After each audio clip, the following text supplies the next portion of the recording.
Amém, queridos. Paz do Senhor. Sinto-me muito honrado de estar aqui com os irmãos hoje à noite. Agradeço ao pastor Paulo pelo convite da igreja e o privilégio de participar do 20º aniversário desta igreja.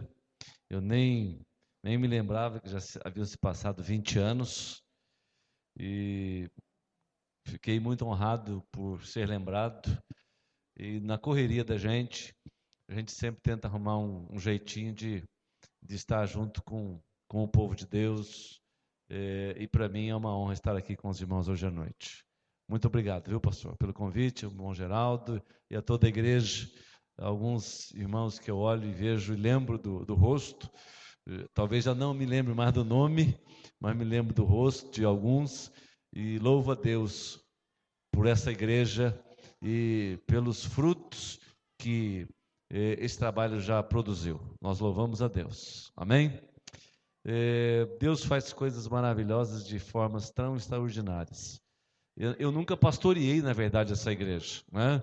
Eu era pastor na Central, trabalhando com o pastor Aguiar, e eu tinha um ministério muito evangelístico. Cuidava do culto de segunda-feira, ajudava no culto de domingo, ajudava no culto de semana, no culto de jovens, e também saía por aí abrindo trabalhos e plantando igrejas. Havia já começado em Limeira, havia começado em Piracicaba, plantamos a igreja em Indaiatuba, tinha começado em Jundiaí, e eu começava na casa dos irmãos, ali um estudo bíblico, e depois deixava alguém que caminhava com a gente prosseguir o trabalho, e graças a Deus, em todos esses lugares, nós temos igrejas, e eu louvo a Deus por isso. E Deus tem me dado essa capacidade, essa capacitação de a gente continuar fazendo isso. Fui para Rio Claro, estou em Rio Claro já há 18 anos, na época em que o Coronel Eliseu, muitos aqui conhecem, havia mudado-se para Rio Claro, e mais uma vez, como nós fizemos em Indaiatuba, em Jundiaí, aqui eu tive o privilégio de participar da construção desse prédio, né? Aquelas coisas assim que o pastor Aguiar falava para mim, ele dizia assim para mim: Lu, vai lá e faz. E nós havíamos comprado esse terreno, aliás, não era nem aqui o terreno, era numa outra avenida ali na frente, né? Acho que alguns irmãos se lembram. Depois o negócio lá não deu certo, acabamos comprando esse terreno. E eu estava indo para Jundiaí, plantando a nossa igreja de Jundiaí, na casa do Dr. Francisco, nós nos reunimos ali de quarta-feira à noite, e eu soube que uma igreja quadrangular tinha desmanchado o seu templo, e eles estavam vendendo a estrutura metálica, que é essa estrutura aqui. E aí falamos com o pastor Aguiar, falei: olha, tem uma igreja lá que desmontou, talvez dê certo para a gente colocar lá no terreno do Ouro Verde. E ele disse: vai lá ver. E fomos ver e vimos direitinho, então vamos comprar. Aí compramos a estrutura e começamos a levantar aqui, né? Eu nem lembro tudo que a gente fez aqui, nem lembro, 20 anos se passaram, mas eu vinha para cá todos os dias, acompanhar na parte da tarde o pessoal trabalhando, participei de reunião na casa do irmão Geraldo, e depois, quem foi o primeiro pastor aqui? Pastor Rui, isso mesmo, o Rui, pastor Rui. A última vez que eu estive aqui foi quando o pastor Eliezer estava aqui. Quanto tempo faz já que o pastor Eliezer saiu daqui? 6 anos. Então já faz pelo menos 6 anos que eu vim aqui, né? Eu acho que os irmãos tinham começado a construção aqui do fundo. Estavam levantando aqui, tinham acabado de colocar laje, se eu não me engano, quando eu vim participar de um aniversário também aqui da igreja. Então, olha quanta coisa boa, quanta coisa extraordinária que Deus faz na vida da gente. E saber que quanta gente se converteu aqui neste lugar, né? Eu só não estou lembrado de ter colocado carpete verde aqui, porque eu não costumo colocar nada verde, né? Aliás, de verde eu saio correndo. Então eu não costumo colocar verde. De vez em quando eu ponho preto e branco, assim, mas verde eu não ponho, não. Eu acho que no meio do caminho desviaram alguns projetos, né? Alguma coisa perdeu, assim, ó.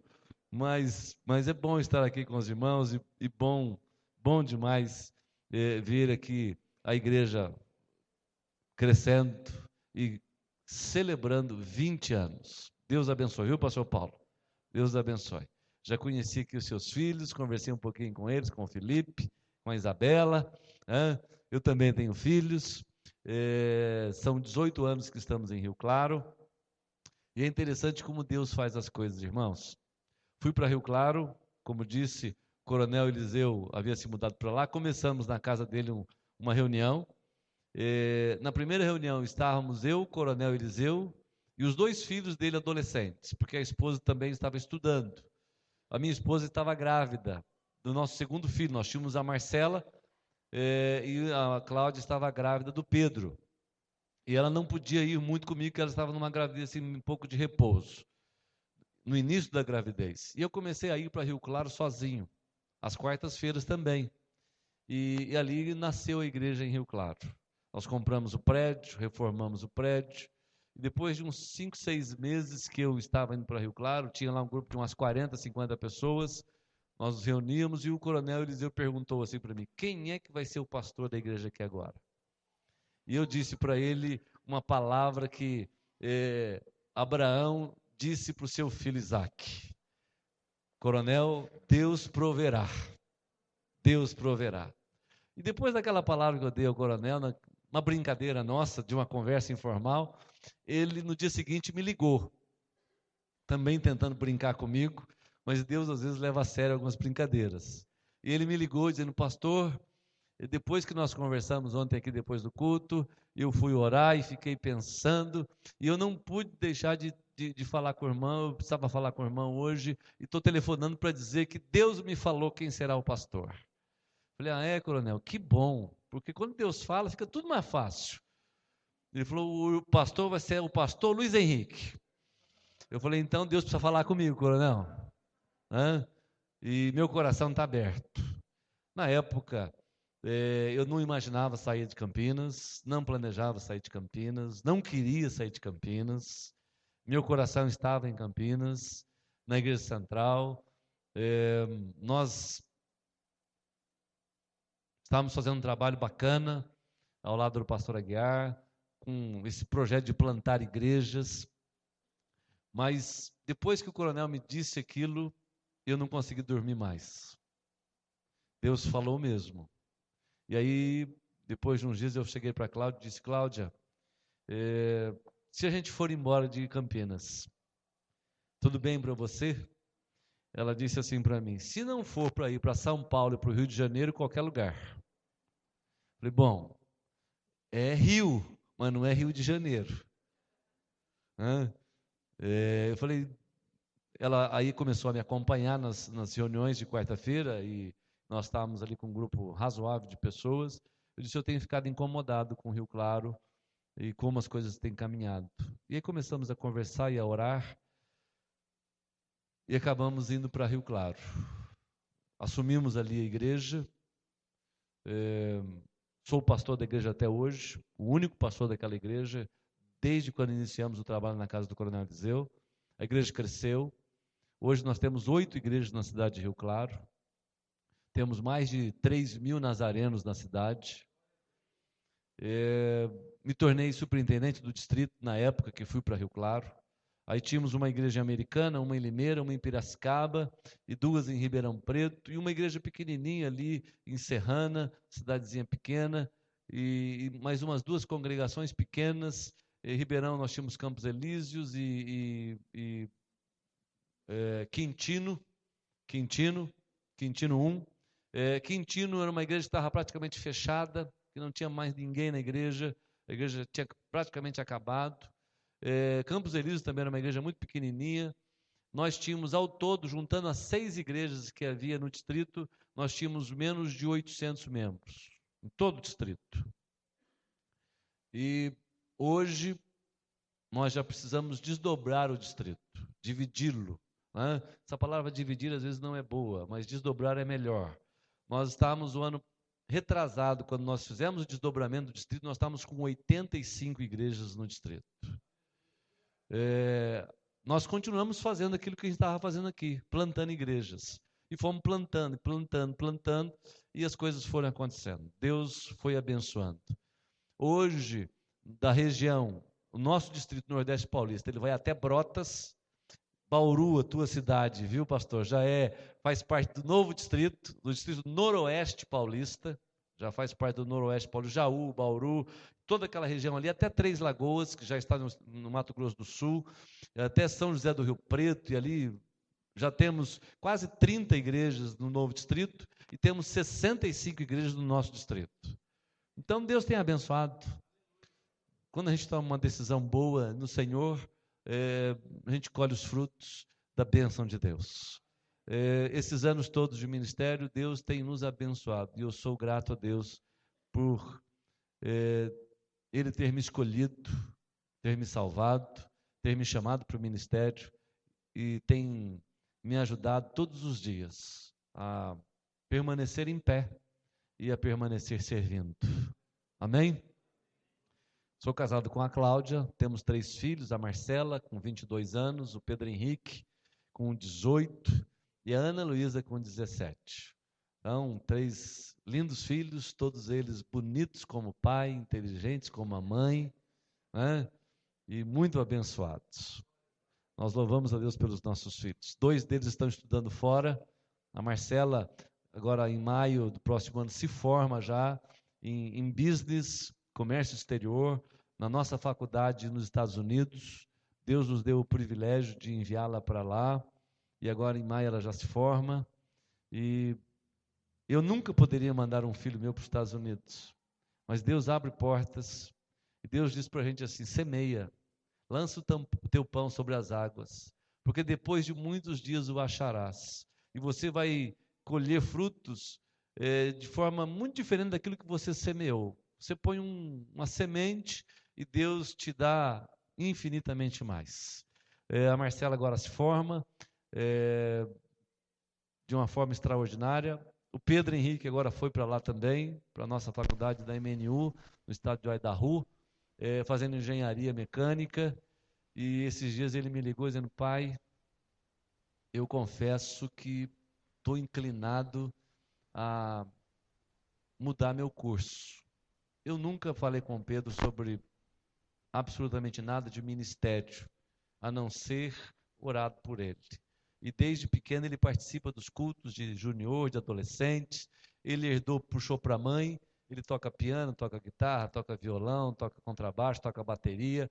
Eu só toco campainha e às vezes mal tocada, mas ele toca tudo. E ele me ligou esses dias dizendo: pai, eu estou sentindo que Deus tem falado muito comigo, e eu gostaria talvez de fazer aqui música e fazer o nosso seminário aqui na faculdade. Eu falei: filho, se Deus te levou para isso, segue a direção que Deus tem te dado. Se é para o ministério que Deus tem te chamado, é para o ministério. Se você sempre sonhou em ser engenheiro, trabalhar com mecânica, mas hoje o seu coração não está nisso, não adianta você ser engenheiro. Você tem que fazer aquilo que realmente Deus colocou no seu coração. Ele ainda vai terminar o semestre agora como engenheiro, e o ano que vem, quem sabe, Deus dê a direção a ele. Então, são coisas boas que Deus faz na vida da gente. Coisas que só Deus pode fazer. Ele tem o melhor para cada um de nós. Melhor para mim, melhor para você. Melhor para minha família, melhor para a sua família. O melhor para os meus filhos, o melhor para os seus filhos. A Bíblia nos diz: confia no Senhor e espera nele. E é assim que nós devemos viver. Amém? Parabéns por mais um aniversário. Deus os abençoe. Vamos abrir a palavra do Senhor? Também já me informei aqui que horas termina o culto, tá? Então eu não vou passar do horário. Me disseram que o culto termina às 10h30. Então eu não vou passar do horário. Até às 10h30 eu termino. Pode ser? Muito bem. Então vamos abrir a palavra do Senhor na carta do apóstolo Pedro. Carta do apóstolo Pedro. A primeira carta do apóstolo Pedro. E eu quero dividir esse texto com os irmãos hoje à noite. Primeira carta do apóstolo Pedro, o capítulo 1.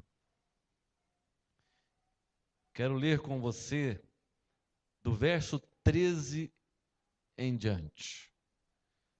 Capítulo 1 da primeira carta do apóstolo Pedro. Todos acharam? Muito bem. Então a palavra do Senhor nos diz assim: por isso, cingindo o vosso entendimento, sede sóbrios e esperai inteiramente na graça que vos está sendo trazida na revelação de Jesus Cristo. Como filhos da obediência, não vos amoldeis às paixões que tinhas anteriormente na vossa ignorância. Pelo contrário, segundo é santo aquele que vos chamou, tornai-vos santos também, vós mesmos, em todo o vosso procedimento, porque está escrito: sede santos, porque eu sou santo.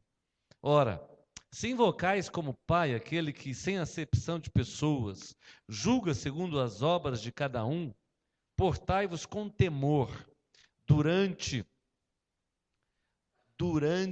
o tempo da vossa peregrinação, sabendo que não foi mediante coisas corruptíveis, como prata ou ouro, que fostes resgatados do vosso fútil procedimento que vossos pais vos legaram, mas pelo precioso sangue, como de cordeiro sem defeito e sem mácula, o sangue de Cristo, conhecido com efeito antes da fundação do mundo, porém manifestado no fim dos tempos, por amor de vós, que por meio dele tendes fé em Deus, o qual o ressuscitou dentre os mortos e lhe deu a glória, de sorte que a vossa fé e esperança estejam em Deus. Amém? Você quer que Deus fale ao seu coração? Se Deus falar ao seu coração, você vai obedecer? Então vamos fazer uma oração juntos, para que Deus fale ao nosso coração. Pai Celestial, louvamos o Teu nome pelo dia de hoje, louvamos o Teu nome por Tua provisão, louvamos o Teu nome por Tua infinita bondade para conosco. O Senhor tem nos assistido e nos sustentado dia após dia.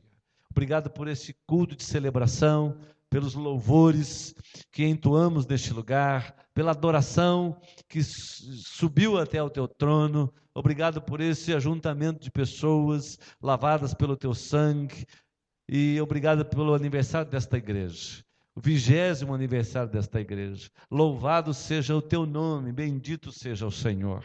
Obrigado pelos pastores que aqui passaram, pelo pastor Paulo que aqui está ministrando, sua família, os líderes. Obrigado a Deus por este povo, por este lugar. Nos abençoa nesta noite com a Tua palavra e fala ao nosso coração, em nome de Jesus Cristo, nosso Senhor. Amém. Amém. Meus irmãos, esse texto que o apóstolo Pedro compartilha conosco é um texto exortativo. É óbvio que no aniversário da igreja eu não vim aqui para exortá-los, mas é o texto que Deus colocou no meu coração, é o texto que está dentro do meu coração essa semana. Eu falei com a igreja essa semana acerca disso, e é aquilo que está esquentando a minha alma, e eu gostaria de compartilhar com vocês. Portanto, apesar de ser um texto exortativo, eu não vou exortá-los, mas eu quero compartilhar com os irmãos aquilo que Pedro fala conosco. Todo texto exortativo, ele tem a tendência de nos corrigir, de nos dar um rumo, segundo a direção daquilo que Deus tem proposto para o seu povo, para aqueles que são seus, para aqueles que lhe pertencem. Então, certamente, hoje à noite, Deus vai falar ao seu coração. O Espírito Santo de Deus vai ministrar ao seu coração. E nós precisamos estar prontos a obedecê-lo. Amém? Na Bíblia Sagrada, nós não temos apenas textos exortativos, nós temos textos doutrinários, nós temos passagens bíblicas que são verdadeiros cápsulas de energia para a vida da gente. E nós precisamos de todas elas, mas nós precisamos da correção que vem do Senhor. Nós somos uma igreja com uma doutrina muito clara. A nossa doutrina é santidade ao Senhor. E nós cremos nessa santidade bíblica. Nós cremos nessa chamada que Deus nos dá, de vivermos para com Ele uma vida de santidade. Quando temos uma doutrina boa, como a doutrina da Igreja do Nazareno, nós precisamos também ter uma conduta boa, porque não adianta termos uma doutrina boa se nós não vivemos essa doutrina. Na teologia, nós chamamos essa questão da doutrina boa nós temos uma ortopraxia, que é vivermos dentro dessa doutrina boa. Então, se a doutrina é boa, nós precisamos ter um comportamento bom para com a doutrina boa. Porque pouco produzirá na vida da gente se nós conhecemos a Bíblia, a palavra e a doutrina e nós não a praticarmos.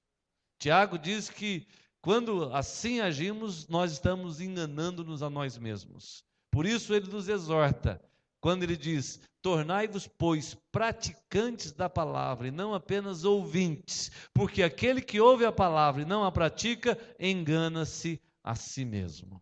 Eu não quero me enganar a mim mesmo. Eu não quero ser como um avestruz, que enfia a cabeça no buraco para se esconder e acha que ninguém o vê. Ele fica com todo o corpão para fora, mas com a cabeça dentro do buraco. É como a gente brincava de cobra cega ou cabra cega quando a gente era criança. A gente fechava os olhos e achava que ninguém estava vendo a gente. Não é verdade?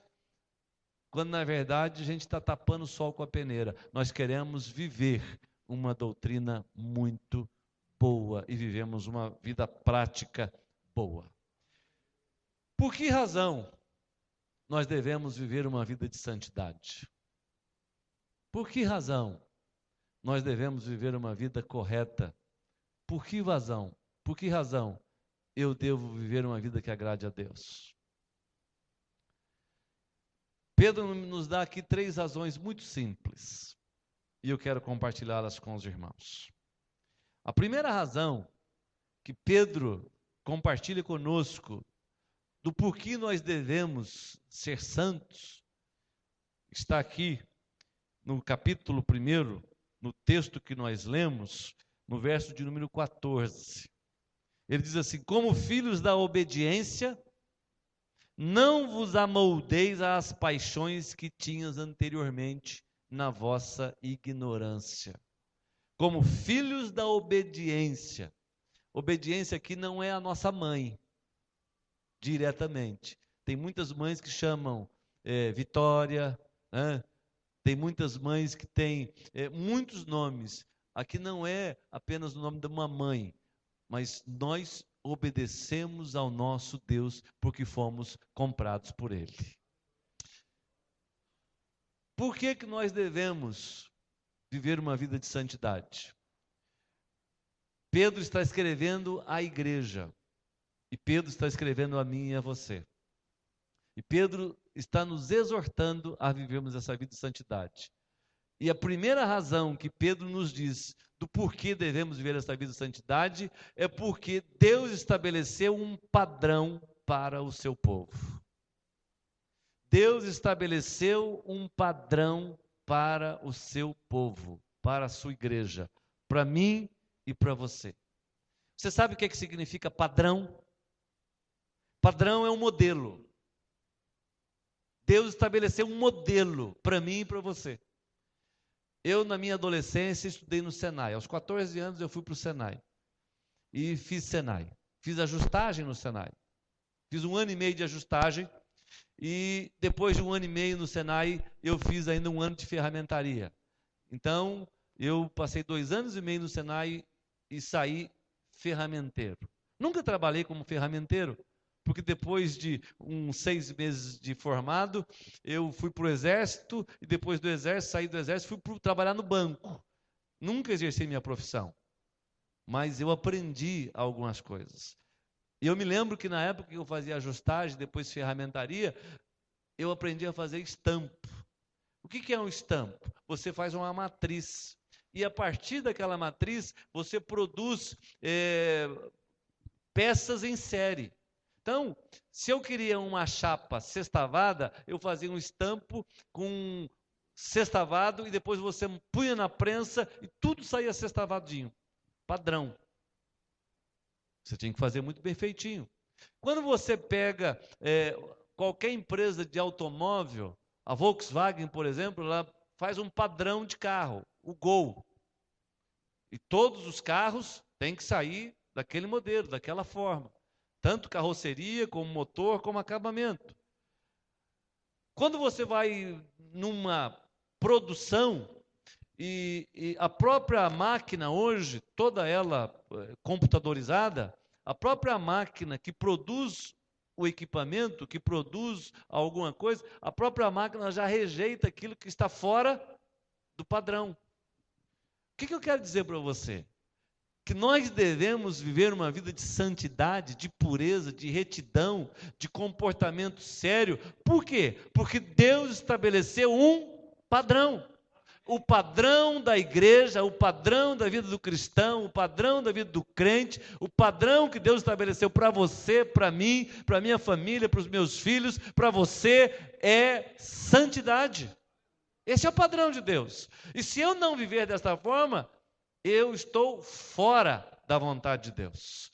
Quando Paulo escreve a sua carta aos Tessalonicenses, no capítulo 4, versículo de número 3 e versículo de número 7, Deus ali fala de forma explícita, através do apóstolo Paulo. Esta é a vontade de Deus para a vossa vida, a vossa santificação. E no versículo 7, Paulo diz, fugir de todo tipo de paixão e da prostituição, porque a vontade de Deus para você é a vossa santificação. Este é o padrão de Deus para mim e para você. Padrão é o modelo.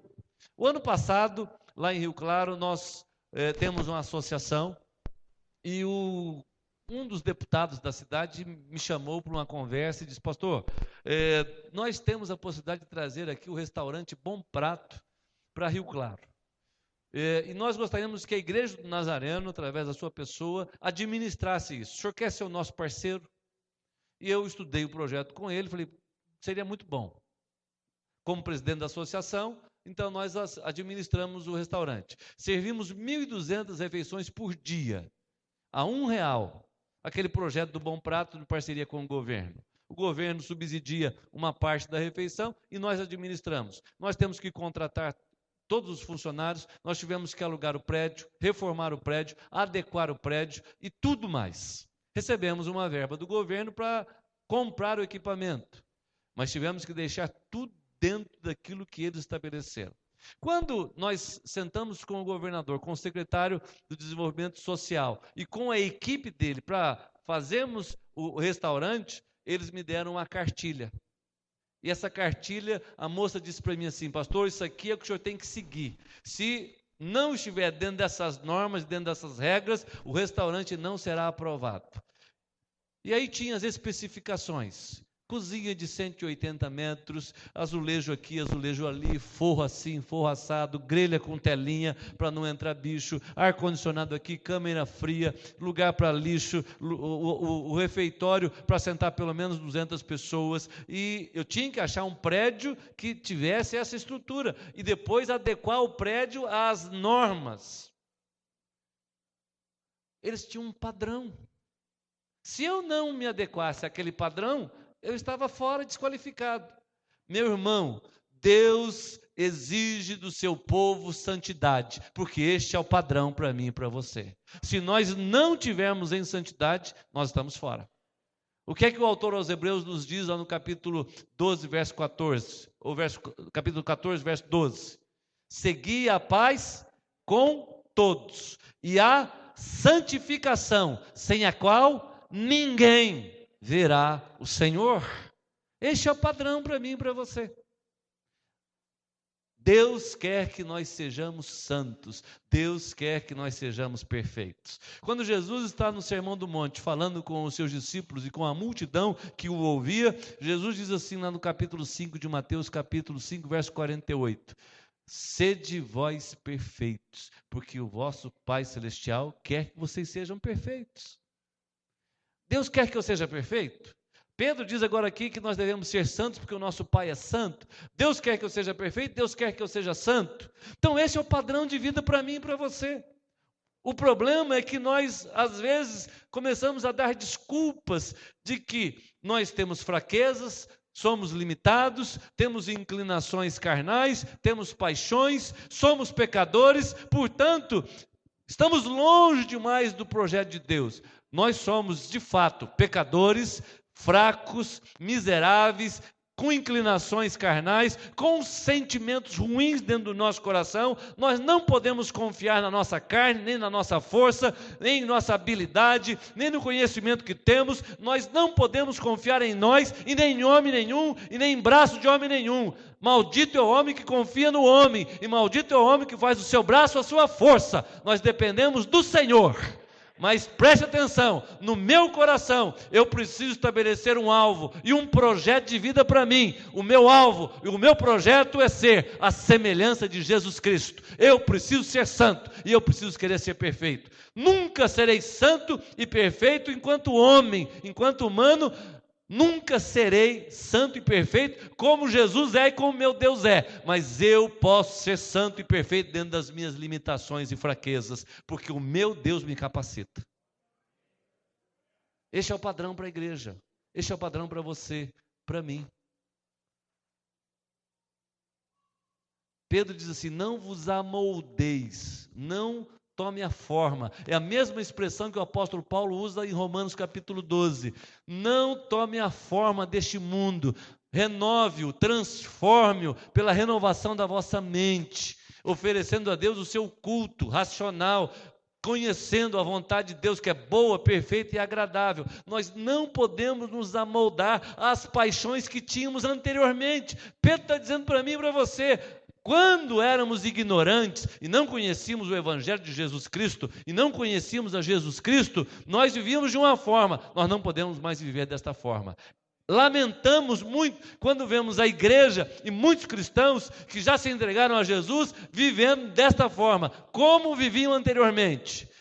Paulo diz aos Efésios no capítulo 2, aquele que mentia não mente mais, aquele que roubava não roube mais, aquele que prostituía não prostitua mais, aquele que adulterava não adultere mais. Agora você nasceu de novo, você é nova criação, você foi gerado outra vez e você tem um padrão de conduta, de comportamento, de conceito, de valores e de estilo de vida. Você é do Senhor. Não aceite nada menos do que isso, meu irmão. É isso que nós precisamos. O padrão de Deus para mim e para você. Deus quer que você seja perfeito. Deus quer que você seja santo. Deus quer isso de nós. E eu preciso colocar isso como alvo para a minha vida. Eu preciso ter isso no meu coração. A igreja precisa ter isso no seu coração. Hoje, nós estamos vendo de tudo. E nós já não nos surpreendemos mais com nada. Estamos vendo todo tipo de culto religioso. E nos cultos tem de tudo e acontece de tudo. Nós precisamos ter entendimento para podermos discernir o momento em que vivemos. Nós precisamos ter discernimento para olharmos para o relógio de Deus e sabermos a hora em que estamos vivendo. E entender que os últimos dias já chegaram, e que agora é esperar em santidade ao Senhor, Ele vir buscar a sua igreja e o seu povo. Nós precisamos entender que o padrão de Deus para nós é santidade ao Senhor. Amém? Qual é a segunda razão que Pedro diz que nós devemos ser santos? Pedro está dizendo: vocês devem ser santos, é a igreja, vocês devem ser santos, porque vocês têm um padrão. O padrão de Deus é este. Agora, nós devemos ser santos porque nós temos um Pai, um Deus que é santo, e nós devemos ser como Ele é. Pedro diz aí: sede vós santos, como o vosso Deus é santo. E aí ele usa uma expressão. Note qual a expressão que Pedro usa. E isso aqui para mim é extraordinário. Veja o que ele diz. Dá uma olhadinha na sua Bíblia. Deixa eu achar aqui. Olha o que ele diz assim aqui, verso de número 17. O finalzinho do verso 16, o verso 16 é um texto áureo para a gente, quando ele diz: porque está escrito, sede santos, porque eu sou santo. E aí no verso 17, Pedro diz assim: ora, se invocais como Pai, aquele que, sem acepção de pessoas, julga segundo as obras de cada um, portai-vos com temor durante o tempo da vossa peregrinação. Nós precisamos entender isso. Pedro está dizendo, se vocês invocam como Pai, aquele que sem acepção de pessoas, julga segundo as obras de cada um. Pedro não está falando aqui de julgamento de gente incrédula. Pedro está falando de julgamento da igreja, de obras do povo de Deus. E Pedro está dizendo que Deus julga sem acepção de pessoas. Nós costumamos julgar as pessoas de uma forma meio estranha. Se é gente muito chegada da gente, a mão pesa menos. Se é gente muito próxima que a gente gosta, a gente alivia. Se é gente que a gente não vai muito com a fachada, a gente pega pesado. Ou não? Nós não fazemos isso? Todos nós fazemos assim. Deus não faz acepção de pessoas. Pode ser o grandão, pode ser o bambambam, pode ser o cara. Deus não faz acepção de pessoas. Pode ser o sujeito cheio da grana, aquele que dá maior dízimo, aquele que faz mais obras, aquele que faz mais ação social. Pode ser o cara mais comemorado do pedaço. Deus não faz acepção de pessoas. Pode ser o mais simplesinho, o mais humildezinho. Deus vai lidar com um e com o outro da mesma forma. Da mesma forma. Porque Ele não faz acepção de pessoas. E o que é que Pedro está dizendo? Se nós invocamos a Deus como Pai, a quem julga a cada um de nós, segundo as nossas obras, olha o que Pedro está dizendo, que Deus, nosso Pai, a quem chamamos de Pai, julga, portanto Ele é juiz. Ele nos julga, a você e a mim, a igreja, a nossa casa, a nossa família. Deus nos julga, Ele é juiz, e Ele nos julga segundo as nossas obras. Deixa eu tentar dizer isso para você aqui.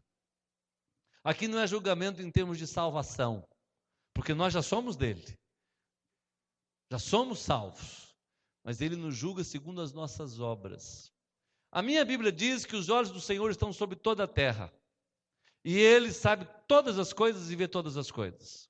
A minha Bíblia diz, no Salmo 139, que Deus conhece não só o meu exterior, mas Deus conhece o meu coração, porque Ele esquadrinha os meus pensamentos, e Ele sonda o meu coração. A palavra ainda não veio à minha boca, Ele já sabe o que eu vou dizer. Ele conhece o meu andar e o meu assentar. Ele sabe tudo acerca de mim. Não é possível esconder absolutamente nada de Deus. Eu faço algumas coisas que eu posso esconder da minha esposa.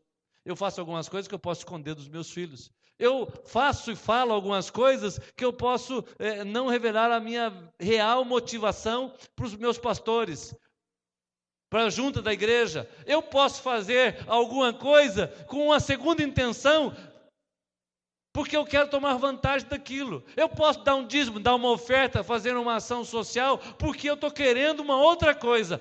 A minha Bíblia diz que para Deus não tem jeito de enganar.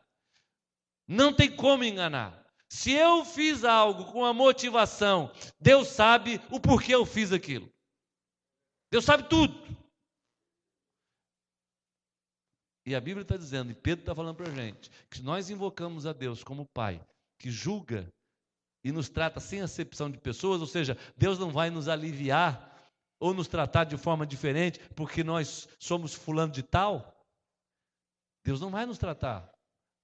Vou aliviar para você, hein? Ele julga com retidão. Pedro está dizendo para mim, portanto, nós devemos estar diante dele com temor e tremor, enquanto estamos aqui nesse período de peregrinação. Enquanto vivemos aqui, nós devemos viver diante de Deus com temor, porque Ele nos julga. Por que eu devo viver em santidade? Porque Deus sabe tudo sobre mim. Porque Deus conhece o meu coração, as minhas motivações, as minhas ações, meu estilo de vida, os meus pensamentos. Por que eu devo viver em santidade? Porque quando eu vivo em santidade, eu agrado a Deus. Se eu não vivo em santidade, eu não agrado a Deus. E se eu agrado a Deus, a minha Bíblia diz, o salmista diz, que aquele que agrada-te do Senhor, Ele satisfará todos os desejos do coração. Então, meu irmão, por isso às vezes a gente não entende por que Deus está abençoando um e não está abençoando o outro. E às vezes você diz, por que Deus não me abençoa? Porque o que você faz não é 100% sincero, não é 100% honesto, não é 100% de coração, não é debaixo de uma adoração perfeita e plena. Deus não está olhando se eu sou perfeito em tudo, metódico em tudo. Deus está vendo o seguinte: se o meu coração está fazendo para Ele, antes de fazer para quem eu estou fazendo. Por isso, a Bíblia me chama a fazer tudo para o Senhor. Para o Senhor. Se eu não vou fazer para o pastor. Eu posso fazer para agradar o pastor, mas antes de agradar o pastor, eu estou agradando a Deus. Eu não vou fazer para agradar o meu líder ou a denominação. Antes de fazer para agradar o líder e a denominação, eu vou agradar a Deus. Porque se eu estou agradando a Deus, eu espero estar agradando também o meu líder, o meu pastor, a minha denominação, a igreja. Eu espero estar agradando a todos. Porque se eles estiverem alinhados com a vontade de Deus, eles vão estar felizes com as minhas ações. Porque antes de agradar a qualquer, eu busco agradar a Deus. E aí Deus conhece o meu coração. Para você, eu posso estar sendo um verdadeiro, não vou nem usar a expressão aqui. Para você, eu posso estar querendo aparecer. Mas para Deus eu estou servindo de coração. Para você, eu posso estar com uma intenção ruim, mas Deus está vendo qual é a minha verdadeira intenção. E aí Deus me abençoa. Aí Deus abre portas, aí Deus põe em lugares altos, aí Deus derrama chuva de bênçãos, aí Deus guarda, aí Deus livra, aí Deus faz prosperar, aí Deus dá saúde, aí Deus faz tantas coisas, e as pessoas dizem: mas eu não entendo, aquele sujeito é tão tagarela, é tão isso, aquela, e Deus está abençoando, porque Deus não olha o que o homem olha, e Deus não se impressiona com o que o homem se impressiona, Deus vê o coração. Do coração é que Deus está interessado, é no seu coração, é no porquê você faz, é no porquê você ora, é porque você vem na vigília, é porque você vem no culto, porque você entrega o seu dízimo, por que você serve, é a Deus. Então, meu irmão, descansa, porque você está agradando ao Senhor e Ele vai satisfazer os desejos do teu coração. Paulo diz para a gente em Efésios, que quando eu busco o Senhor, tudo que eu pedir, Deus vai me dar infinitamente mais. Do que eu pedi, do que eu pensei, do que eu sonhei, do que eu imaginei, Ele vai me dar infinitamente mais. E eu tenho experiências nisso. Eu contei para vocês que eu fui para Rio Claro. Foi difícil? Foi. Deixar na época a igreja central, a igreja crescendo, estourando, tinha mudado há pouco tempo para José Paulino, o templo cheio, a igreja indo bem, e eu vou deixar uma igreja onde eu era pastor, reconhecido, e gente me amava, e gente não queria que eu saísse. Quando eu falei que ia sair, alguns irmãos disseram: pastor, por quê? Por quê? Não sai não. Nós amamos você. Ia deixar de uma igreja de quase 2.000 membros na época para ir pastorear uma igreja de meia dúzia. Eu disse: Deus falou. E se Deus falou, eu tenho que obedecer. Dói deixar aqui? Dói. Mas eu sei que lá na frente, Deus vai fazer. Eu fui para ser pastor de uma igreja. Passei a ser pastor de mais de 80. Eu fui para fazer um projeto. Deus abriu dezenas de portas. Quando nós saímos da Igreja Central de Campinas, eu tinha um salário que todo dia 25 caía na minha conta sem um dia de atraso. Eu tinha uma filha de 2 anos, a Cláudia grávida do segundo. Ela perguntou assim para mim: nós vamos ter salário? Eu falei: espero que sim. Mas quanto que vai ser o salário? Eu falei: não sei. Nunca deixei de receber um salário. A não ser em momentos assim de construção que a gente... Mas nunca. E nunca me faltou absolutamente nada. A ponto de Deus me dar o privilégio de enviar 2 filhos para uma faculdade. Deus faz infinitamente mais do que a gente imagina. Por quê? Porque nós somos bons? Porque nós merecemos? Porque nós somos cheios de habilidades, de recursos? Muito... Não é a minha habilidade, não é o meu conhecimento, não é o que eu mereço. Aliás, o que eu mereço, Deus não me deu. Eu mereci o inferno, Deus não me deu o inferno, Deus me deu o céu.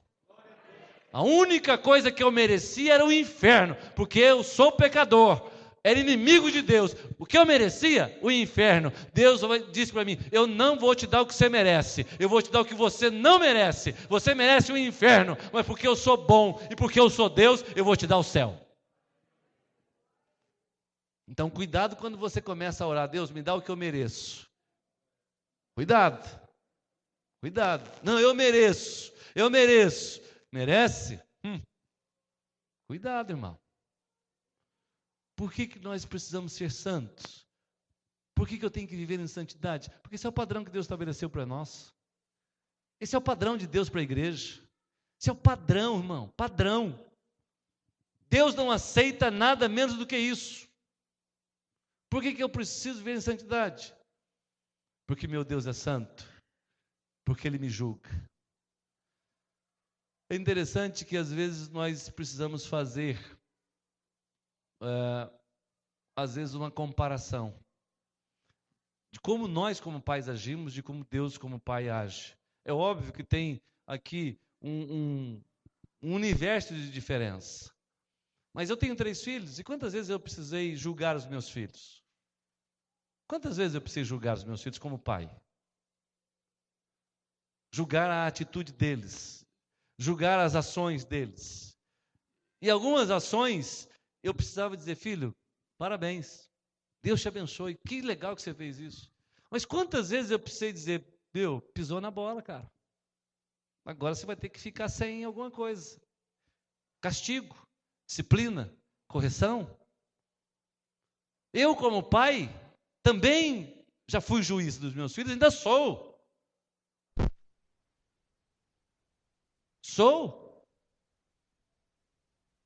A Cláudia é diretora da nossa escola.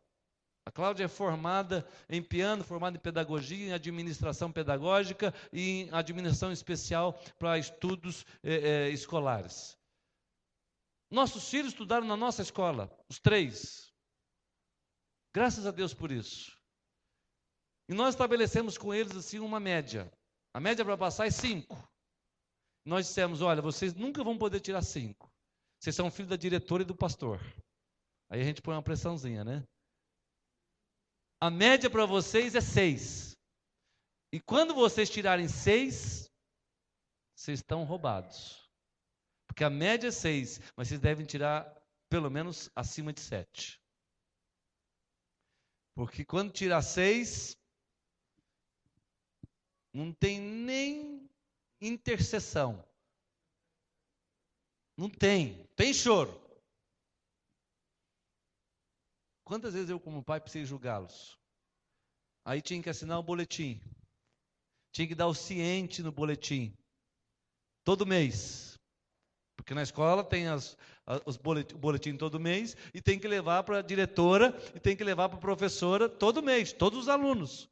E como a Cláudia era a diretora, então ela não podia dar o ciente. A professora mandava o boletim para mim, para o pai dar o ciente. E quantas vezes eu estou em casa, no meu escritório, alguma coisa, chegava ou o Pedro ou a Ana. A Marcela era mais estudiosa, mais tranquila. A Marcela raras vezes tirou nota abaixo de 7,5, 8. Mas o Pedro é o tipo do camarada assim, abençoado, que não faz muita força e Deus abençoa. Você não entende, né? Não estuda e vai bem na prova.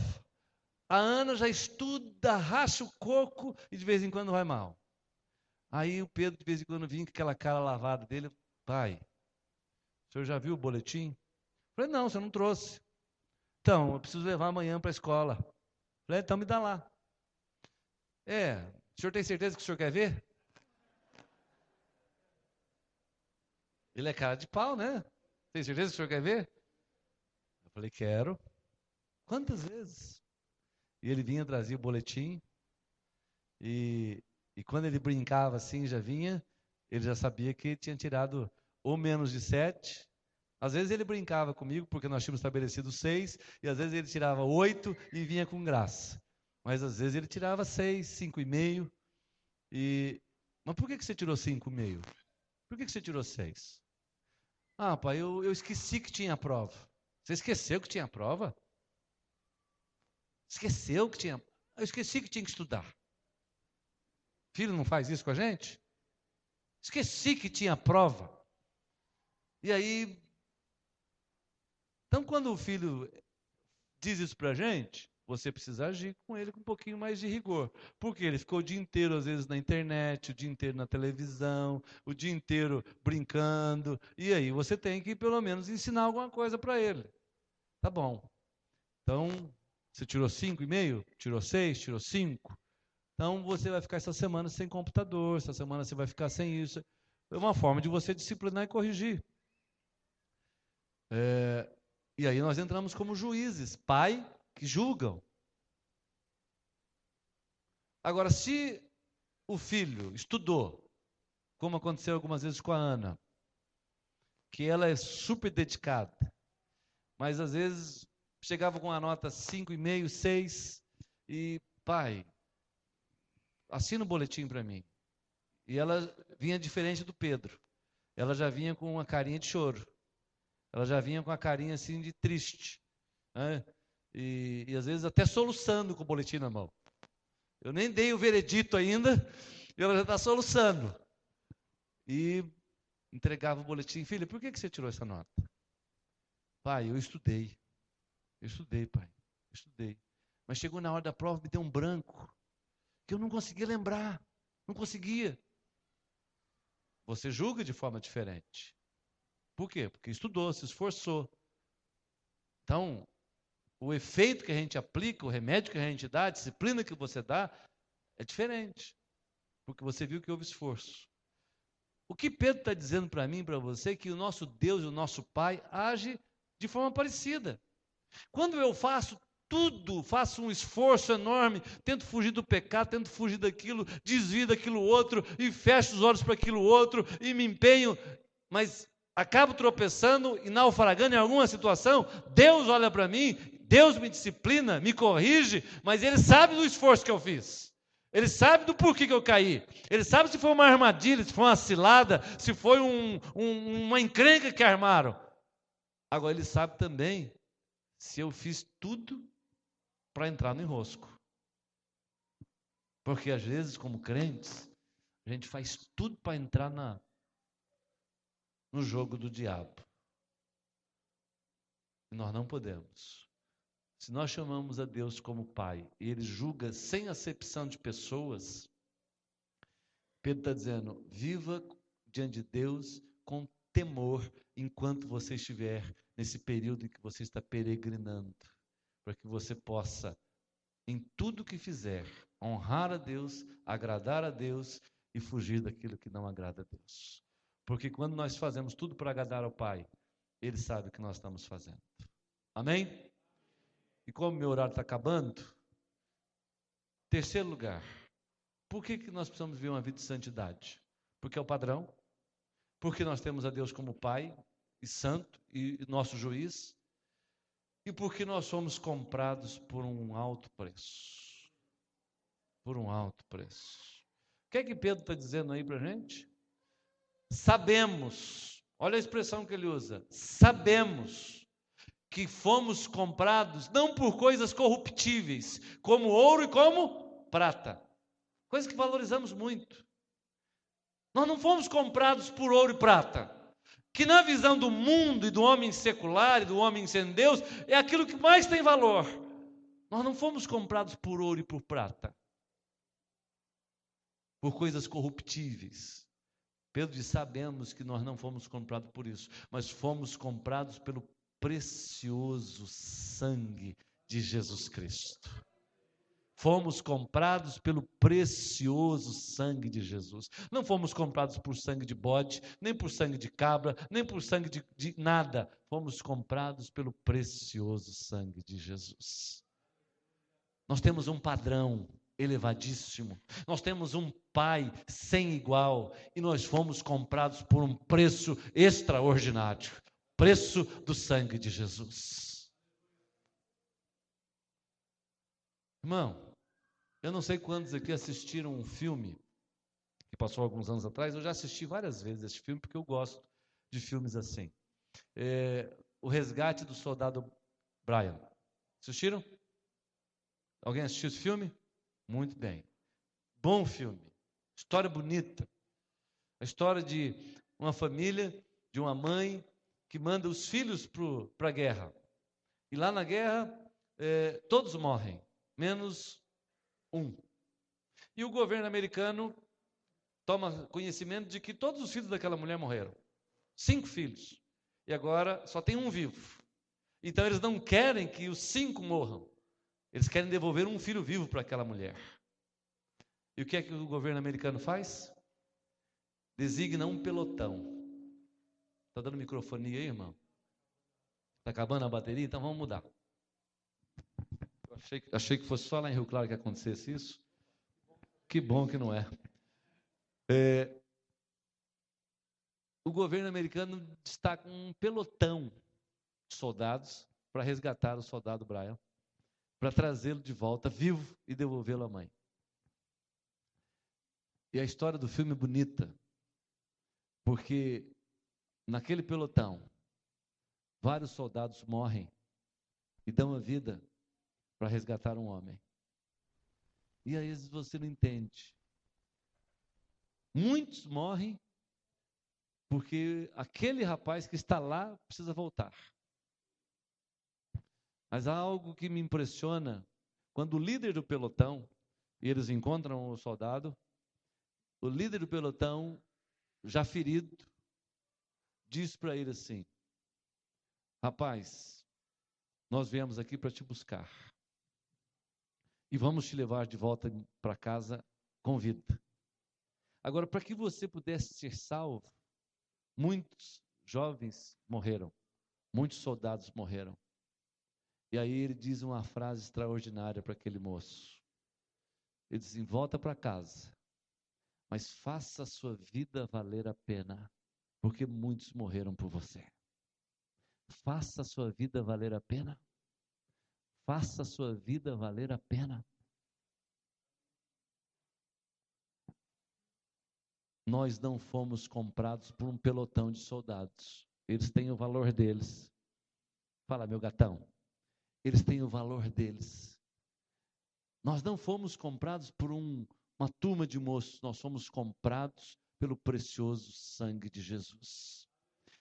Filho de Deus, que deixou a sua glória, despojou-se de tudo, veio em carne, morreu na cruz, derramou o seu sangue para te resgatar, para te perdoar, para escrever o teu nome no livro da vida, para te dar a vida eterna, para fazer com que você habite o céu e reine com o Senhor para sempre, e julgue os povos, e julgue o homem, porque nós estaremos para sempre com o Senhor. O que o Senhor diz para mim e para você hoje, o que Pedro diz para mim e para você hoje é: faça valer a pena a sua vida, porque Jesus morreu por você. Viva de forma que vale a pena. Viva de maneira que a tua vida glorifique a Deus, honre o nome do Senhor, que a tua vida exalte o nome do Senhor, que a tua vida brilhe de tal forma que todos que te vejam e olhem para você, glorifiquem o nome do Senhor que está nos céus. Nós, como povo de Deus, como igreja, precisamos viver de maneira que o nome de Jesus seja exaltado e glorificado. Por que nós precisamos viver uma vida de santidade? Porque nós temos um padrão. Porque nós temos um Pai incomparável. E porque nós somos comprados por um preço. Como é que você está vivendo? Como crente. Eu quero orar por você, mas antes eu quero te dizer o que Pedro diz aí no texto. Quando ele diz que fomos comprados pelo precioso sangue de Jesus para nos livrar do nosso fútil procedimento legado pelos nossos pais. Fútil procedimento. Eu me converti aos 20 anos de idade. E antes dos meus 20 anos de idade, recebi a educação religiosa dos meus pais, que eram religiosos. Minha mãe, muito religiosa, estudou em colégio de freira. Íamos à missa todo domingo. E eu tinha que ir na missa de qualquer jeito, porque eu tinha que falar para ela o que tinha acontecido na missa. E às vezes eu nem sabia o que tinha acontecido, porque eu ia e não sabia nada. Como diz aquela brincadeira, eu chegava em casa e dizia: o que o padre falou? O padre falou do pecado. Mas o que ele falou? Ele falou que ele é contra. Eu não tinha nem sabia o que dizer, né? O que ele falou? Não sei o que ele falou. Falou que é contra. Nós recebemos educação religiosa em casa. Mas eu ia na igreja para agradar a minha mãe, para ela não falar na minha orelha, para ela não ficar aquela coisa de mãe. E até meus 20 anos eu fiz tudo quanto é porcaria. Me envolvi com tudo que não prestava. Os meus conceitos, os meus valores do mundo eram valores e conceitos de homem como os homens de hoje vivem, homens sem Deus. Que é futilidade. É beber, é se divertir, é querer ser feliz a qualquer preço, a qualquer custo, é entretenimento. Tudo quanto é tipo de bobagem que a gente vê hoje no meio de uma sociedade sem Deus. Quando o sujeito, para tentar ser feliz, ele vai tentar lutar por uma causa que não tem o menor sentido. Quantas pessoas ricas, abastadas, para tentar ocupar o seu tempo, defendem causas absurdas, fazem investimentos altíssimos. Todo dia a gente está vendo na televisão alguém que arrematou um quadro por 20 milhões de dólares, por 30 milhões de dólares. Você olha para o quadro, eu não dou 20 merréis nele.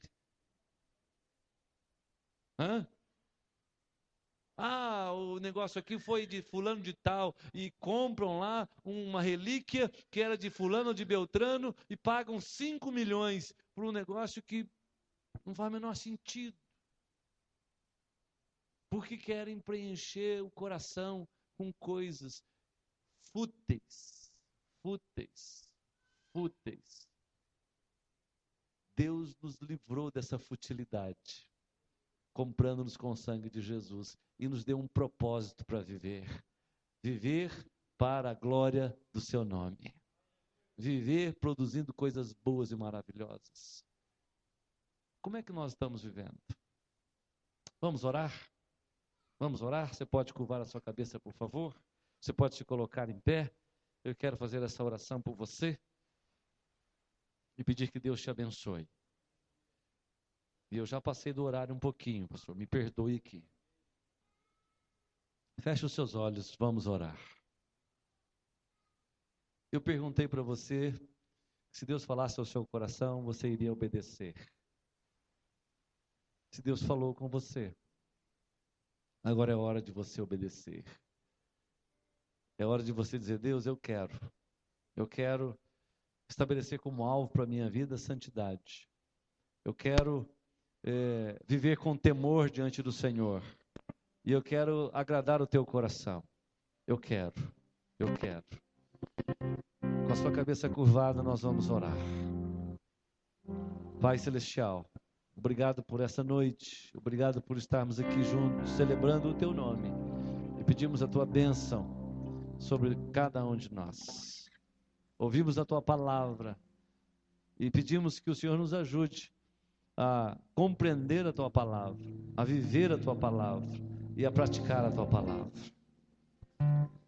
Se porventura, Senhor, alguém aqui ainda não entendeu que o propósito do Senhor é vivermos uma vida que exalte o teu nome, que glorifique o teu nome, que o Senhor esteja, ó Deus, falando ao coração de cada um destes.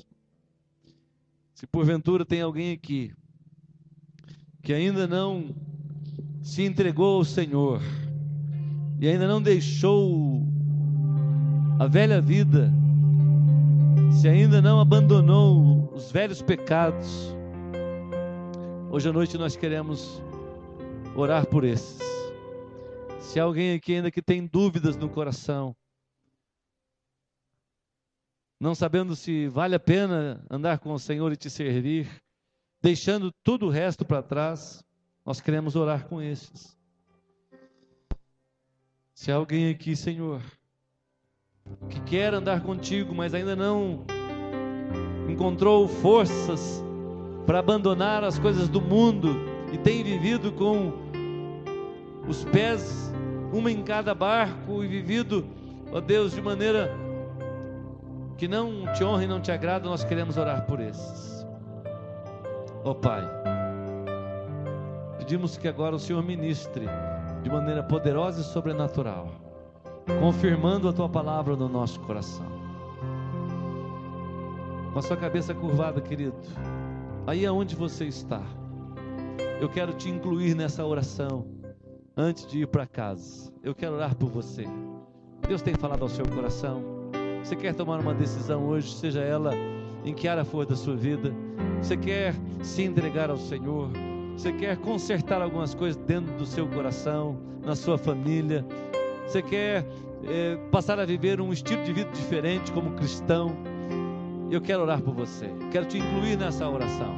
Aonde você está, faça apenas um sinal com a sua mão, dizendo: pastor, Deus falou comigo, eu estou tomando a minha decisão aqui hoje, Deus sabe qual é, e nós vamos orar juntos. Aonde você está? Isso mesmo, levante a sua mão, Deus te abençoe. Isso mesmo, pode levantar sua mão, sem nenhum constrangimento. Deus te abençoe, Deus te abençoe, Deus te abençoe, em nome de Jesus. Isso, Deus te abençoe, Deus te abençoe. Vamos orar. Pai querido, nós estamos incluindo cada um destes teus filhos na tua presença, pedindo que o Senhor, que colocou no coração deles esse desejo, que o Senhor nos ajude a levar isso avante, que o Senhor nos ajude a nos separarmos para vivermos uma vida de santidade e para darmos sempre uma resposta positiva ao Senhor. Que o Senhor nos fortaleça nos dias difíceis, que o Senhor nos ampare no meio das nossas crises e lutas, e que o Senhor dissipe toda dúvida do nosso coração e nos dê como alvo e como propósito para viver, honrar o Senhor todos os dias. Nós oramos agradecidos, em nome de Jesus Cristo, nosso Senhor. Amém, amém, graças a Deus. Pastor Paulo, Deus abençoe os irmãos, prazer estar aqui com vocês, em nome de Jesus.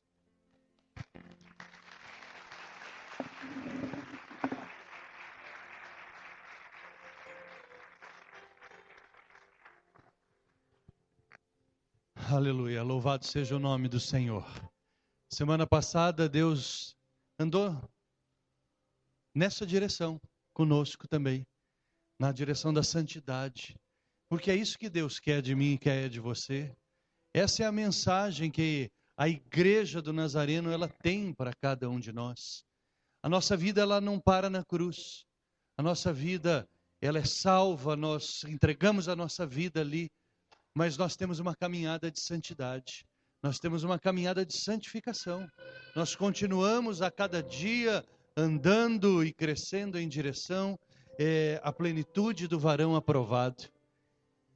Como o pastor nessa noite disse, não aceitemos nada menos do que isso. Naquele filme A Prova de Fogo, eu me lembro quando o pai disse, querido, para o filho dele, os padrões de Deus são elevados.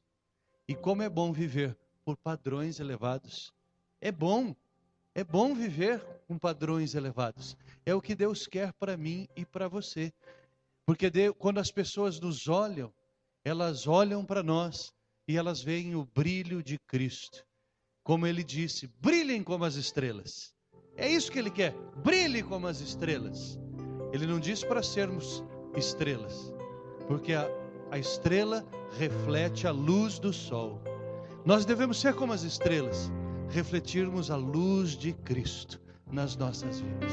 Reflita sempre a luz de Cristo na tua vida, em nome de Jesus. Você pode curvar sua fronte? Pastor, obrigado.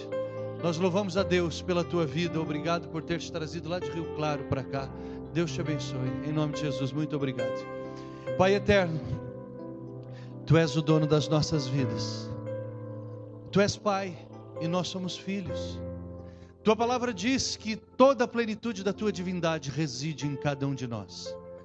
E a Sua presença em nós nos transforma. Ó Senhor, nós não somos tratados por bastardos, mas também não queremos Te tratar como um pai qualquer. Tu és o Senhor das nossas vidas. Tu és o grande Pai. e queremos ser como Tu és. Como hoje foi ministrado, Senhor, esta noite aqui, devemos ser como Tu és, santos e perfeitos. Perfeitos, vivendo da forma para a qual fomos criados, aí seremos perfeitos por louvor da Tua glória. E santos, separados desse mundo tenebroso, porque não somos dele. O Senhor Jesus nos disse, lá em João 17, eles não são do mundo, Pai. Nós não somos do mundo, nós somos Teus. Por isso, Senhor, eu quero pedir, Deus, a Tua bênção sobre este povo, para que estas palavras nunca saiam da nossa mente e do nosso coração, para que nós possamos viver isto, o que Tu queres para cada um de nós, e rejeitemos as nossas próprias vontades, como Teu Filho, ó Pai, rejeitou o nosso Salvador. Ó Senhor, que seja feita a Tua vontade e não a minha. Nós queremos viver assim, Senhor. Por isso, que o Teu Santo Espírito inunde as nossas vidas, que nós sejamos cheios do Teu Santo Espírito, Pai, e cheio é aquele que não tem lugar para mais nada. Nós queremos ser cheios do Teu Santo Espírito, Senhor, e vazios do mundo, em nome de Jesus, Senhor. Que o Senhor nos abençoe e nos guarde, que o Senhor faça resplandecer o Seu rosto sobre as nossas vidas, e continue tendo misericórdia de cada um de nós.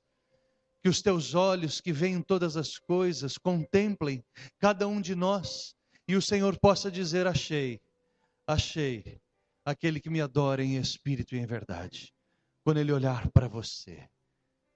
Que o Senhor te guarde, que o Senhor te encha, e que você viva os padrões de Deus para a sua vida, porque Ele é Pai e nos julga retamente. Ó Senhor, e obrigado, porque nós fomos comprados por alto preço, e queremos viver como aqueles que valem muito aos Teus olhos. Em nome do Pai, do Filho e do Espírito Santo. Amém e amém. Que Deus te abençoe, em nome de Jesus. Antes de você sair daqui, dá um abraço no teu irmão, externa uma bênção para ele, e vai na paz do Senhor, em nome de Jesus.